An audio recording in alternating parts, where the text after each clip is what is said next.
naše poslanstvo prav tako stalno in nenehno izobraževanje, gotovo tudi permanentno usposabljanje in veseli smo, da nas je ameriško veleposlaništvo izbralo kot gostitelja letošnjega šefa, velikega šefa Krisa, in gotovo to nekaj pomeni, pravzaprav neko širjenje kulinarične diplomacije v tem smislu, ne samo širjenje za splošno javnost, temveč predvsem za ciljno, za bodoče in potencialne, tako tiste, ki bodo delali v hotelirstvu in v restauracijah, to so študenti. In vesela sem, da lahko delimo tako izkušnje kot njegovo znanje, tako pri študentih kot pri svojih predavateljih. In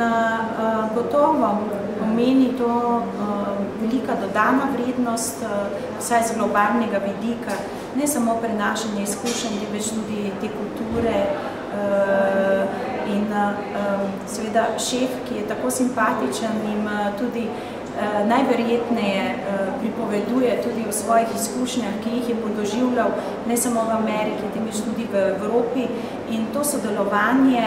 si tudi želim seveda tudi v prihodnje.